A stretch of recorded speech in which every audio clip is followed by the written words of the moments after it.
Hello दोस्तों, अस्सलाम वालेकुम। एक बार फिर से आप सभी का बहुत बहुत स्वागत है मंजिल एकेडमी यूट्यूब चैनल पे। और मंजिल एकेडमी यूट्यूब चैनल आपकी जो मंजिल है, चाहे रीट एग्ज़ाम हो, चाहे सीटेट एग्ज़ाम हो, चाहे उर्दू का किसी भी तरह का कोई कॉम्पिटिटिव एग्ज़ाम हो, उसके अंदर उर्दू लैंग्वेज का जो पाठ्यक्रम है उसको पूरा करवाने के लिए लगातार प्रयासरत है। साथियों, आप सबसे माफ़ी का तलबगार हूँ, काफ़ी समय बाद वीडियो बना रहा हूँ। और वैसे मैंने बता दिया था कि थोड़ी सी तबीयत ख़राब थी और अब आप लोगों की दुआओं के वसीले से अब मैं ठीक हूँ। और अभी जैसा कि आप सभी जानते हैं कि देश ही नहीं बल्कि पूरी दुनिया के अंदर अल्लाह ताला का अज़ाब नाजिल हो रहा है। हम सबको खुदा की बारगाह में दुआ करने की ज़रूरत है। और आज की क्लास लेने से पहले भी मैं आप सभी से यही गुजारिश करूँगा कि आप मेरे साथ ये 3 मरतबा दुआ ज़रूर पढ़ें। बिस्मिल्लाहिर्रहमानिर्रहीम। अल्लाहुम्मा आफ़िनी फ़ी बदनी, अल्लाहुम्मा आफ़िनी फ़ी समई, अल्लाहुम्मा आफ़िनी फ़ी बसरी, ला इलाहा इल्ला अंता सुब्हानका इन्नी कुन्तु मिनज़ ज़ालिमीन।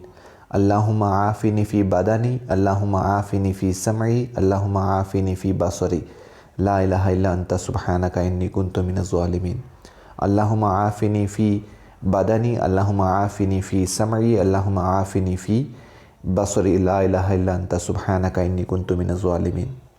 साथियों, कोरोना वायरस लेकर जो अभी देश और दुनिया के अंदर जो तबाही मचा रखी है, हम सबको इससे बिल्कुल डरना नहीं है। हिम्मत के साथ खुदा की बारगाह में दुआ करना है और घर पे रहकर अल्लाह की इबादत भी करें पढ़ाई के साथ साथ में। और हर जो शाम को 10 बजे है, घर की छत पर आप ज़रूर अज़ान भी दें।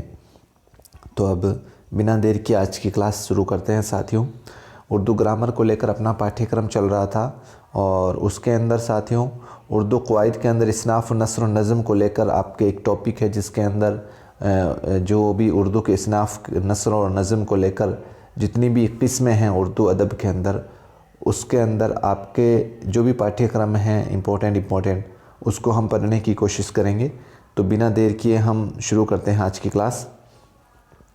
साथियों, इस्नाफ़ नस्र और नज़म के अंदर 2 भाग होते हैं, जिसमें पहला भाग होता है नस्र का और दूसरा भाग होता है नज़म का।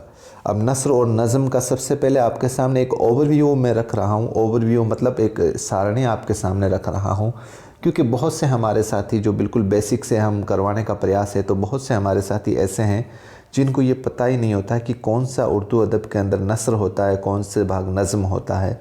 तो आज मैंने एक ओवरव्यू आपके सामने बनाया है और मुझे पूरी उम्मीद है कि आपके ये चैप्टर बहुत आसानी से समझ में आएगा।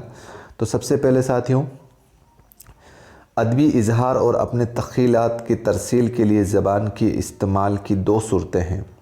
कहने का मतलब उर्दू अदब है साथियों। उर्दू अदब के अंदर उसके इजहार करने के तख़ीलात का मतलब होता है ख़यालात, और तरसील का वैसे लग़वी माना तो होता है भेजना या रवाना करना। तो इसका ये मतलब होता है साथियों, उर्दू अदब के अंदर जो इजहार या ख़यालात, अपने ख़यालात को इजहार करने के लिए जो ज़बान इस्तेमाल करते हैं उसको हम 2 तरह से इस्तेमाल करते हैं, एक तो नस्र के रूप में और एक नज़म के रूप में। यानी कि उर्दू अदब या उर्दू साहित्य के अंदर हम जो भी अपने ख़यालात को ज़ाहिर करने के लिए, इजहार करने के लिए जिस ज़बान को इस्तेमाल करते हैं, उस उर्दू ज़बान को हम 2 तरह से इस्तेमाल करते हैं, एक तो नस्र के रूप में और एक नज़म के रूप में। अब नस्र क्या है साथियों? नस्र और नज़म, जिसको हम इसकी डेफिनेशन को बाद में देखते हैं। सबसे पहले एक नस्र के जितने भी प्रकार हैं, नस्र के अंदर कौन कौन सी ऐसी फॉर्म्स हैं, ऐसी किस्में हैं जिसको हम नस्र में मानेंगे। तो सबसे पहले अगर हम देखें तो जो भी साथियों उर्दू साहित्य के अंदर कहानी बयान की जाती है, या दास्तान होती है, या नावल होता है, या ड्रामा होता है, मुख्तसर अफसाना हो, इंशाइया हो, खाका हो, और आप बीती हो, तनकीद हो, सवान हयात हो, तंज़ व मज़ा निगारी हो, रिपोर्टाज हो, मज़मून हो, या कोई सफ़रनामा लिखा गया हो, या किसी भी तरह की यादें हो, और कहावतें हो, मकतूब निगारी हो, या मकाला हो। कहने का मतलब ये जितने भी प्रकार अभी जो मैंने बयान किए हैं, ये सब नस्र के अंदर आते हैं साथियों। आपके जितने भी पाठ्यक्रम में जहाँ कहीं भी आपके सामने ये जो कहानी के रूप में, दास्तान के रूप में, नावल के रूप में, ड्रामा के रूप में जो भी विषय वस्तु आपको देखने को मिलेगी, वो सब किस में आएगी? नस्र के रूप में आएगी। नस्र का मतलब आप इस तरीके से समझें कि भाई जो भी गद्यांश, जिसको अपन हिंदी में बोलते हैं और इंग्लिश के अंदर प्रोज़ बोलते हैं, तो इसके अंदर जो विषय वस्तु उर्दू के अंदर लिखी गई है वो सब किस में आएगी, नसर में आएगी। कहने का मतलब ये है साथियों कि जैसे हम देखते हैं ना हिंदी के अंदर एक तो गद्यांश का भाग होता है और एक पद्यांश का भाग होता है। गद्यांश का मतलब ये होता है कि जो कहानी के रूप में, जिसको अपन थ्योरी के रूप में जो विषय वस्तु या पाठ जिसको अपन पढ़ते हैं वो सब नसर में आएगा, और नज़म के अंदर जिसको अपन समझ सकते हैं पद्यांश के रूप में, यानी कि जो भी हम पद्यांश के रूप में, पोइम के रूप में, पोइट्री के रूप में, कविता के रूप में जो विषय वस्तु हम पढ़ रहे हैं, जो अपन शायरी के रूप में जिसको अपन उर्दू के अंदर पढ़ते हैं वो सब किस में आएगा, नज़म के रूप में आएगा। तो हम सब ने जैसे जिस तरीके से जो ये नसर के बाग हैं, जैसे कहानी है, दास्तान, नावल, ड्रामा, मुख्तसर अफसाना, इंशा या खाका, आप बीती, तनकीद, सवान हयात, तंज़ो मज़ा निकारी, रिपोर्टाज, मजमून, सफ़रनामा, यादें, कहावतें, मकतूब निकारी, मकाला, ये सब जो कुछ भी कोई भी लिखता है तो ये सब नसर के रूप में लिखे जाएंगे। अब साथियों नज़म के अंदर क्या क्या लिखा जाता है? नज़म के अंदर हम देखें तो प्रमुख रूप से ख़ास तौर पर तो गज़ल, कसीदा, मरसिया, मसनवी, रुबाई, क़िताअत, तरजीबंद और तरकीबबंद, मुसम्मत, मुस्तज़ाद, तज़मीन, हम्द, नात, मनक़बत, मनाजात और शहर आशूब और रेख्ती, ये सब जितने भी प्रकार के जो आपके सामने जितने भी नज़म की किस्में हैं ये सब किस्में आएंगे, नज़म के रूप में आएंगे। आप अगर इसको आसान भाषा में अगर समझें नसर और नज़म को, तो जितने भी अपन ने ये जो चार्ट पढ़ा है, ये नज़म वाला चार्ट और ये नसर वाला चार्ट, आप वीडियो को रोक करके इसका स्क्रीनशॉट रख लें, और जब कभी भी आपको ये समझना हो कि यार जो कुछ भी मैं पढ़ रहा हूँ मेरे सामने जो विषय वस्तु है वो सबसे पहले तो ये तो पता होना चाहिए कि वो नसर का भाग है या नज़म का भाग है। तो मुझे लगता है कि आपको ये अच्छे से समझ में आया होगा। वैसे आपके पाठ्यक्रम में रीट हो चाहे सीटेट एग्ज़ाम, उसके अंदर ये सारे भाग तो नहीं पूछे जाते हैं, जिसमें से जो इम्पोर्टेंट किस्में हैं जैसे गज़ल, कसीदा, मरसिया, मसनवी, रुबाई या जो भी इम्पोर्टेंट है वो मैं आपको ज़रूर करवाऊँगा इंशाल्लाह।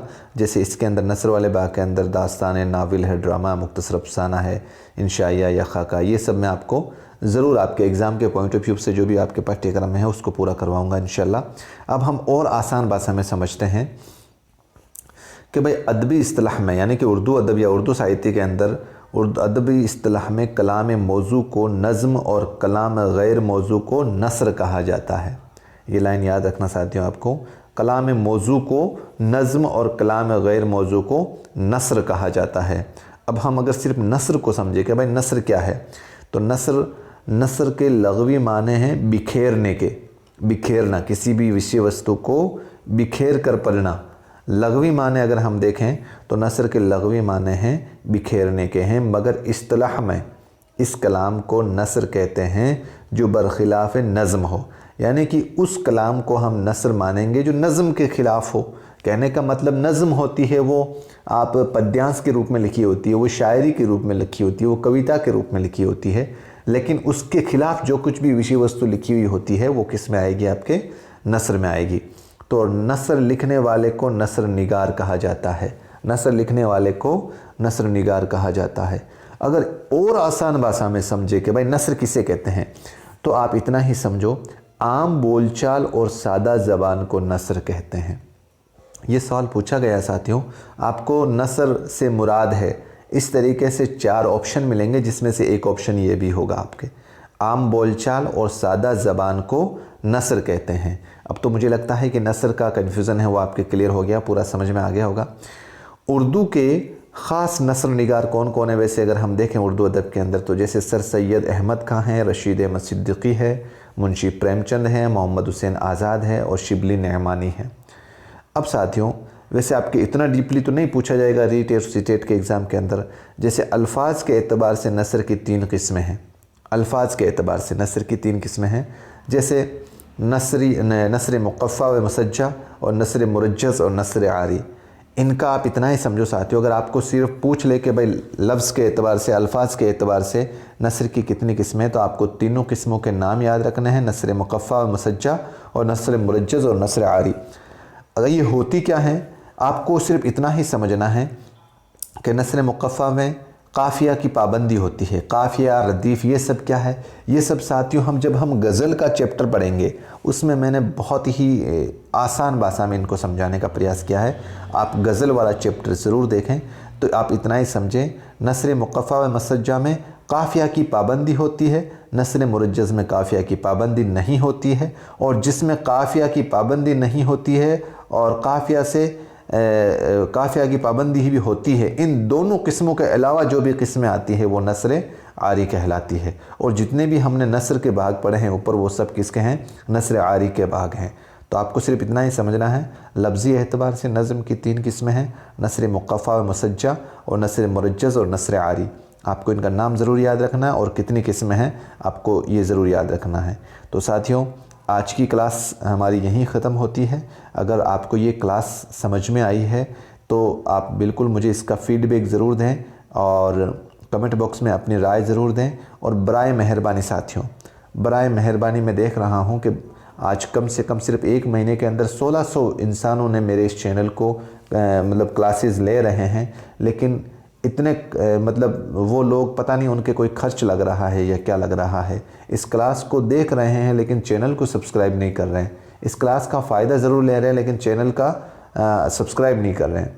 तो मेहरबानी करके आपके लिए इतनी मेहनत कर रहा हूँ, इस चैनल को ज़रूर सब्सक्राइब करें। और विशेष रूप से मेरी आपसे ये मैं आपको भरोसा दिलाता हूँ कि रीट एग्ज़ाम और सीटेट एग्ज़ाम को ध्यान में रखते हुए मैं आपको इतना भरोसा दिलाता हूँ कि आपने अगर जो मैं विषय वस्तु पढ़ा रहा हूँ 80% आपके सीटेट और रीट का जब आप पेपर दे के आओगे ना, तब आप कंपैरिजन करना, इंशाल्लाह आपको मेरे विषय वस्तु से देखने को मिलेगी।